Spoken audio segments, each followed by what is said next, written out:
Nas nossas leituras no livro de Deuteronômio, a gente chega numa passagem que é muito querida, significativa para os evangélicos da atualidade, para aquelas pessoas que creem em Jesus e geralmente congregam em igrejas evangélicas, pelo teor que ela traz.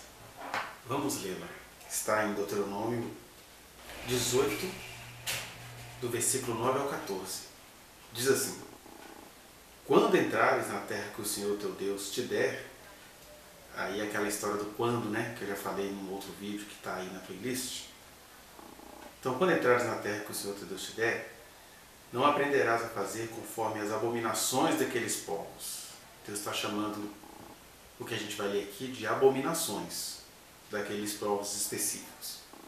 Não se achará entre ti quem faça passar pelo fogo o seu filho ou a sua filha.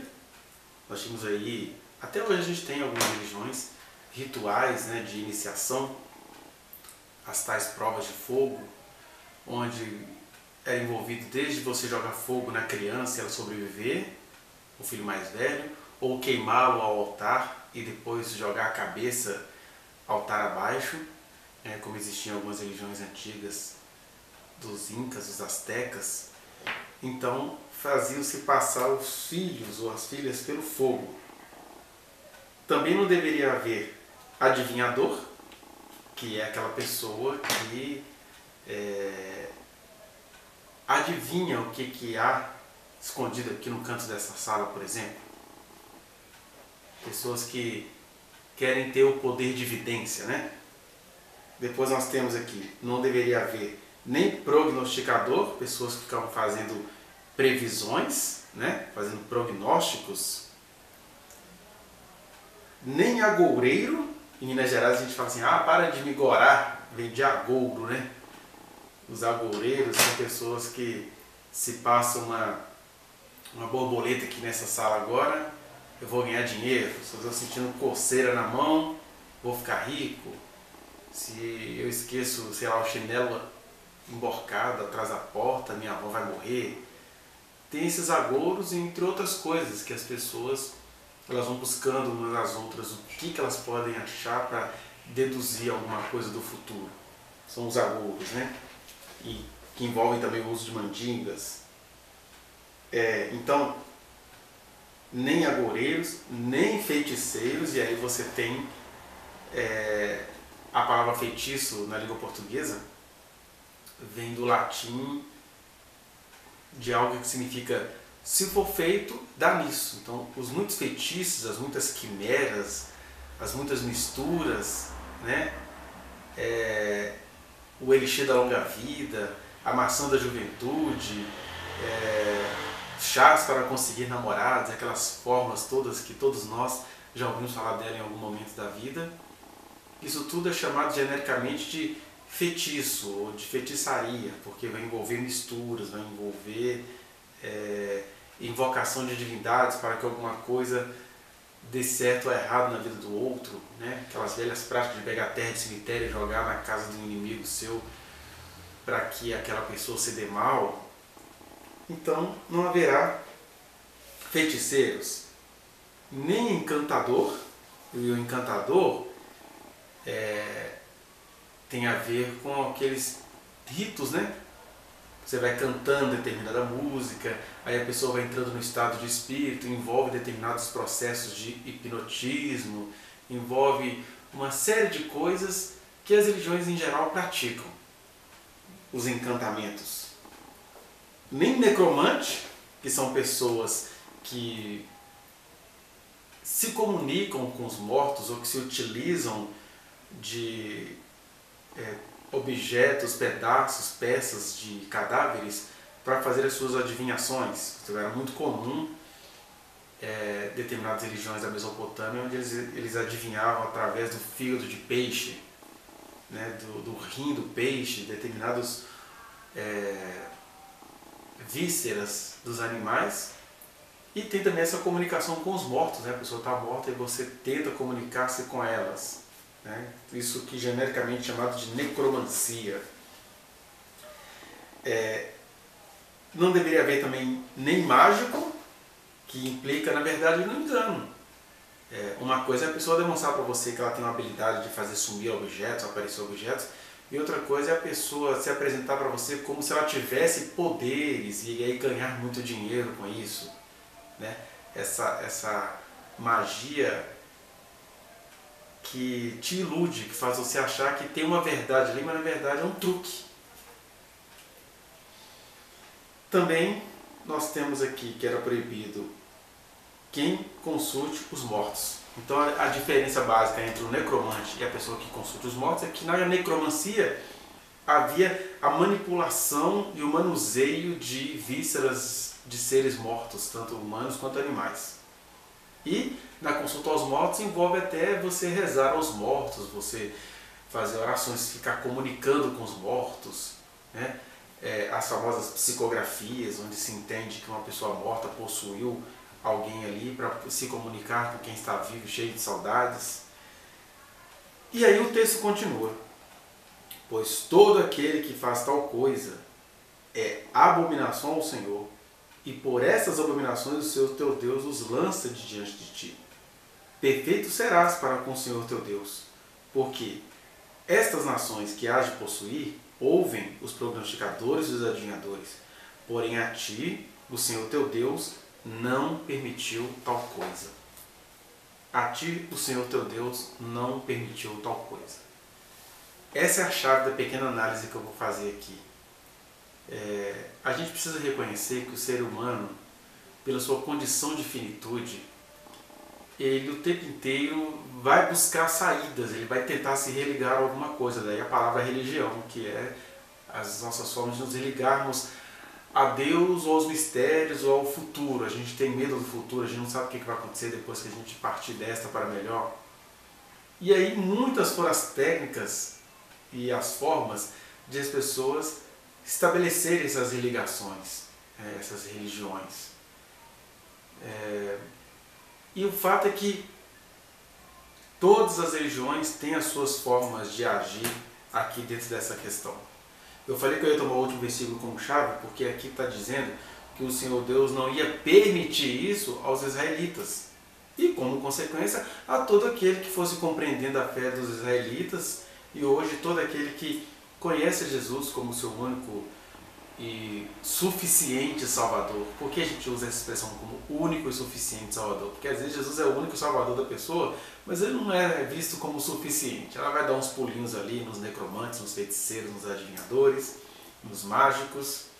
Mas se Jesus é o nosso único e suficiente Salvador, todas essas coisas aqui deveriam cair por terra nas nossas vidas.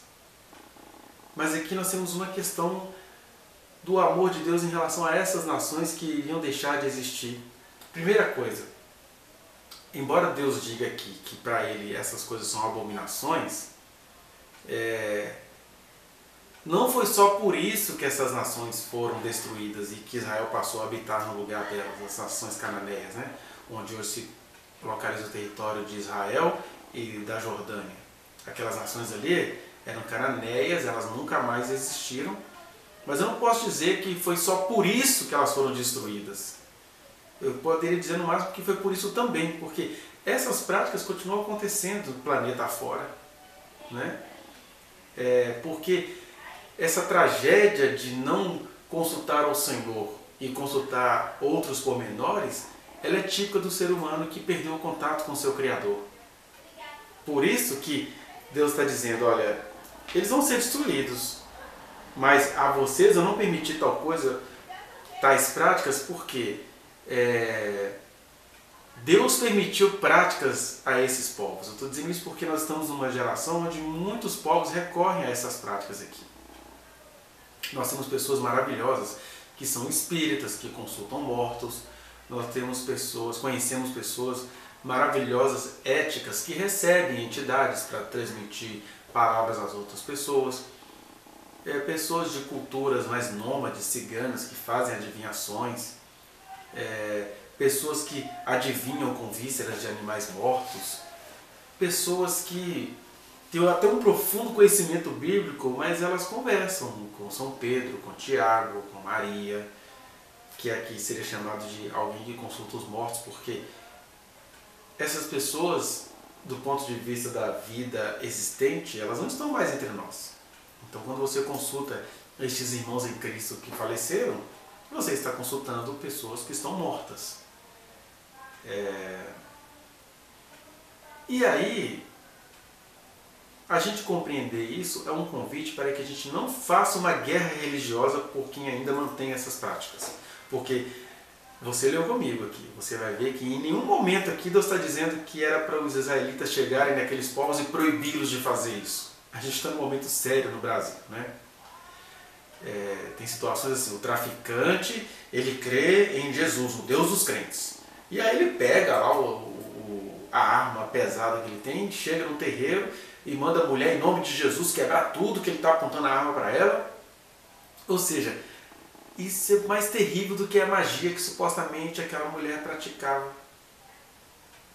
Então o princípio que a gente tem que tirar aqui de Deuteronômio não é ficar localizando quem faz o quê. Porque Deus falou, olha, eles fazem isso. Não só estes povos específicos, mas a terra inteira faz isso. Mas eu não permiti a vocês fazerem tais coisas. Eu quero ensinar uma outra coisa para vocês. Lembrando que eu gravei em vídeos anteriores. Cada um será cobrado, digamos assim, conforme a luz que recebeu. Cada um será julgado conforme a luz que recebeu. Tem muita gente que é de Deus que faz essas práticas aqui.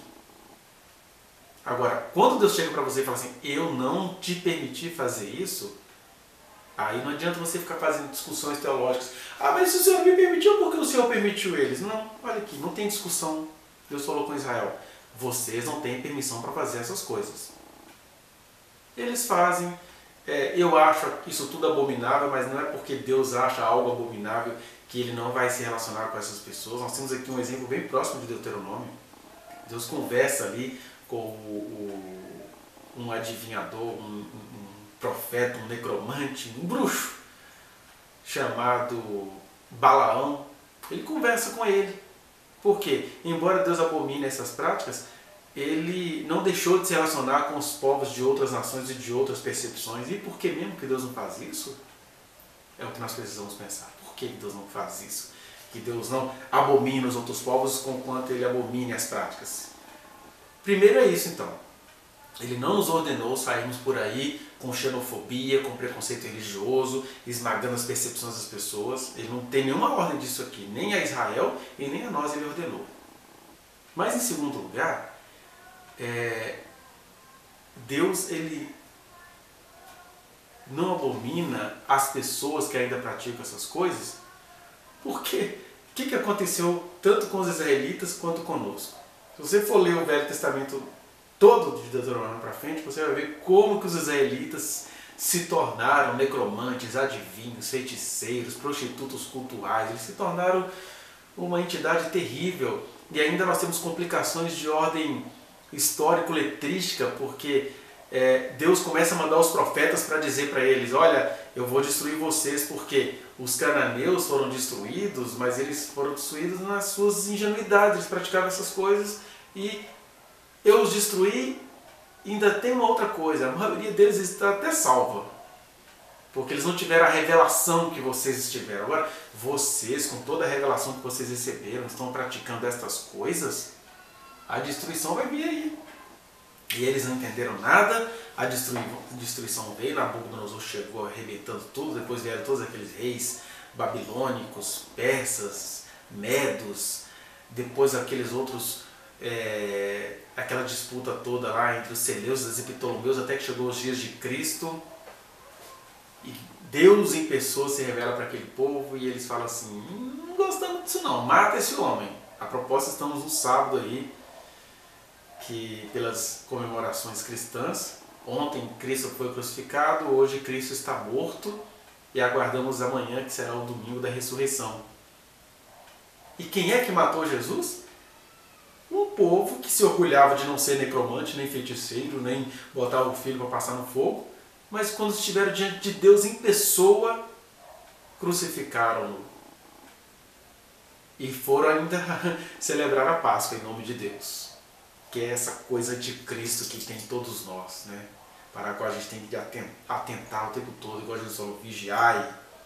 E aí, primeira coisa então que eu queria enfatizar para você, Deus não nos ordenou ficar fazendo limpas em terreiros, zombando da crença alheia. Ele só disse, olha, eu estou contando para vocês que eu não gosto disso, mas a vocês eu não dou permissão para fazer isso. Com eles eu converso conforme a linguagem que eles entenderem.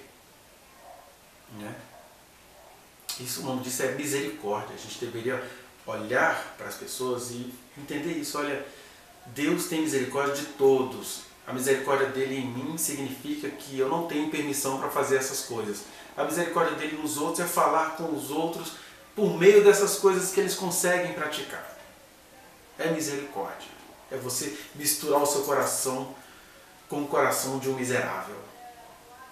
Que miserável no sentido de que ainda não alcançou determinada luz, que ainda não teve determinadas percepções. Mas por que mesmo Deus é misericordioso assim? Porque Ele é misericordioso conosco, que temos um orgulho de não fazer essas práticas escritas em Deuteronômio 18, 22, né? 18 do 9 até o 14. Mas como que a gente dá o nosso jeitinho de sermos pagãos? Porque olha só, a gente não consulta os necromantes, os adivinhadores, mas o que a gente faz? A gente elege um profetinho de estimação. Né? A gente zomba dos agoureiros que ficam pegando objetos para que uma bênção chegue ou fazendo prognóstico. Eis que a bênção vai chegar na sua casa. A gente não pratica isso, teoricamente, mas dê uma olhadinha no meio onde você congrega, que logo você vai descobrir como que o agouro e como que o prognóstico estão presentes. O cara olha pra você, sabe que você é uma jovenzinha de 16 anos, que toda jovem de 16 anos está nos tempos dos amores, fala, olha, eu vou te dar um namorado. Um varão sobre a tua vida. Isso é prognóstico. E é agouro porque ele está se baseando nos traços físicos que você apresenta para ele. Eu estou duvidando aqui que Deus possa eleger um marido para alguém? Não, mas é interessante que você não vai ver na Bíblia com muita frequência Deus arrumando marido e mulher, seja lá para quem for. Porque, no geral, o casamento é uma coisa que a gente vai escolhendo no discernimento, na maturidade financeira, maturidade social, maturidade psicológica. E aí Deus vai dizendo amém para cada maturidade que você apresenta diante dele. Mas o que a gente faz? A gente adora um agouro. Senhor, é ele ou não é? Eu quero saber se é ele, Senhor, que o Senhor preparou para mim. Deus falou assim, que é isso? Eu só queria que você fosse adulta e você fizesse as suas escolhas e depois elas apresentassem a mim. Né?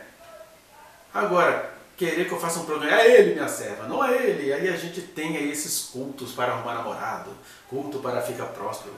Né? A gente não fica muito diferente dessas religiões, por exemplo, no começo do ano, né? As religiões, em nome dos agouros, das necromancias 1000, elas fazem seus pequenos fetiches, dá pulo em 7 ondinhas, vestem-se de calcinha amarela, de cueca não sei o que, tudo para poder conseguir saúde, paz e prosperidade. E aí os crentes também vão tudo para a igreja para tentar saúde, paz e prosperidade.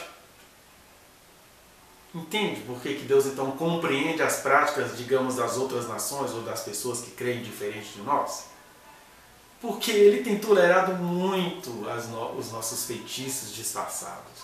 Quanta gente aí que está me assistindo que não ama e não idolatra tanto um namorado, ou assim, eu creio em Deus, mas se o pastor falou, né? Ele é um homem de Deus, ele é um anjo da igreja. A gente acha que anjo da igreja, que está escrito em Apocalipse, é um elogio. Anjo é um elemento simbólico, ele é um ser humano que reúne muitas questões diante de si. Aí a gente fala, não, mas o Senhor falou que ele é o anjo da igreja, então só porque está escrito lá que ele é um anjo da igreja, que ele tem que ser obedecido cegamente. Sendo que Jesus disse antes dessa história do anjo, você só tem um Senhor, um mestre. Eu não estou nem pedindo para você confiar no que eu estou dizendo aqui, eu estou pedindo para você passar no crivo de Jesus o que eu estou te dizendo aqui. Porque Ele que é o meu Senhor, Ele que é o seu Senhor. Mas o que a gente faz? A gente pratica agouros, né? A gente pratica necromancia, a gente pratica agouro quando o cara, né, molha a meinha dele aqui, ó. Supõe-se que molhou a meia, né, o suorzinho do homem de Deus e agora passa em você. Isso é um agouro. Alexandre, mas na Bíblia está escrito em Atos que quando Paulo estava lá orando, as pessoas chegavam correndo para ele, levavam os lenços para que pelo menos ele colocasse a mão e elas ficassem curadas. Aí a gente está falando de uma circunstancialidade. O que é isso? Paulo estava lá na correria dele, no meio de uma geração também que era pagã. Eu estou aqui conversando com você, se de repente Deus acha que alguém precisa receber uma oração minha aqui, eu não vou discutir teologia com essa pessoa. Ela pode entrar aqui e se ela entende que ela quer levar o meu relógio para colocar em cima de um filho dela que está morto, isso foi uma fé espontânea dela. Coisas que Deus não gosta, mas que Ele acolhe a fé repentina dessa pessoa. Agora, isso é bem diferente de eu chegar e falar assim, irmãos, esse relógio um dia ressuscitou uma pessoa. Por isso eu estou marcando com você sexta-feira do relógio do irmão Alexandre. Eu rasgo essa Bíblia se você, ao passar esse relógio no seu filho, ele não passar a prosperar. Isso são as feitiçarias que estão sendo praticadas neste momento no Brasil, quiçá no mundo inteiro. Por isso que Deus, que tem uma palavra grave contra essas práticas, ele também fala assim, olha, primeiro, ele não manda ninguém sair na caça às bruxas, né? Como os crentes adoram fazer. E segundo, ele fala, a você eu não permiti fazer estas coisas. Por quê? De repente há alguma verdade nessas práticas. Mas elas não pertencem a mim e nem a você que crê em Jesus, que crê naquele que ressuscitou. Porque se você crê naquele que ressuscitou, para que você vai recorrer a essas práticas? Por outro lado, só porque você entende que você não tem que recorrer a essas práticas, por que você vai zombar de quem recorre a elas? Por isso que eu estou aqui enfatizando as nossas práticas cristãs, feiticeiras. Né? A gente fala que crê num Deus, mas a gente é tão pandêmico, né? Ou a gente é tão panteísta, porque eu creio em Deus, mas se eu não ungir esse óleo aqui, eu estou atribuindo poder a um objeto. Então essa é a diferença. Circunstancialmente, eu não vou ficar discutindo teologia com quem está desesperado. Mas eu não posso esquecer que Deuteronômio é aquele livro da intimidade, quando ele diz, olha, você está vedado disso. Eu compreendo todos os povos nos seus desesperos. E é tão desesperada essas práticas, esse conjunto de práticas é tão desesperado, que as pessoas acabam morrendo em meio a essas práticas, vivendo menos do que deveriam. Agora, para você eu estou avisando, não te é permitido fazer essas práticas. Mas nessa frase também está contido, também não estou te dando licença para zombar de quem as pratica. É aí que a gente aprende a ser rigoroso conosco mesmos e a ser profundamente amoroso e acolhedor com todos os outros. E não tem superioridade nisso que eu estou te falando aqui não.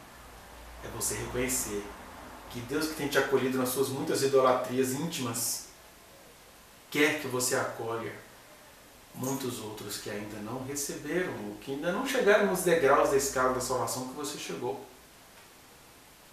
Então que o Senhor nos abençoe e que a gente compreenda que o único princípio que tem aqui é esse. Deus abomina porque a gente vai chegando num momento que a gente fica tão cego que a gente não consegue compreender a voz do Senhor de verdade, como os crentes hoje não conseguem compreender a voz do Senhor. Elas têm que ter a feitiçaria de um livro bíblico, tem que ter a feitiçaria da imposição de mãos de alguém. Mas isso também não é um convite à falta de amor, não. Quando é necessário, a gente tem de impor as mãos sobre alguém. Mas que o impor as mãos seja mais um ato de amor do que um ato de superioridade mágica de um líder que orou sobre a sua vida. Relacione-se com Jesus, por favor. Vamos largar essa idolatria, essas feitiçarias, essas necromancias, né? Essa necromancia de ficar passando no meu corpo o suor morto do corpo de um vivo. A gente precisa acolher uns aos outros como o Senhor nos acolhe em meio às nossas muitas cegueiras. E assim, um dia toda a terra se encherá do conhecimento do Senhor. Esse é o meu convite a você. Use estes textos para entender que, embora você esteja vedado de fazer determinadas coisas, você também não recebeu de Deus licença para condenar o mundo nessas coisas, não. Você tem de acolher as pessoas, porque, para nossa surpresa, em meio a essas práticas que Deus abomina, ele está dizendo aqui que ele abomina, apesar disso, ele está falando com muita gente por meio dessas práticas, mas você está vedado de praticá-las. Ficou com ciúme. Não tem problema, esse ciúme, esse desejo de ser feiticeiro, é para você colocar isso diante do altar do Senhor e falar assim: Senhor, eu sou isso aqui, eu queria ser feiticeiro. Estou chateado porque eu acho que o Senhor está se manifestando para alguém por meio dessas práticas. A gente tem que parar de ser fiscal dos outros só porque a gente recebeu uma ordem de não fazer determinadas práticas. Enfim, acho que ficou compreendido, né? Que o Senhor te abençoe ricamente. Que a gente, no nome dEle, com todo o amor que Ele derramou em nossos corações, acolha essas pessoas. Porque nesse caso que a gente precisa entender que a vingança vem do Senhor. A vingança no sentido da correção, Deus não tem raiva de ninguém. Mas a correção vem dEle, não de mim, dos meus preconceitos. Mas é dEle que está iluminando a vida de muita gente, enquanto você fica aí preocupado em ser fiscal da religião alheia. Que Deus nos abençoe.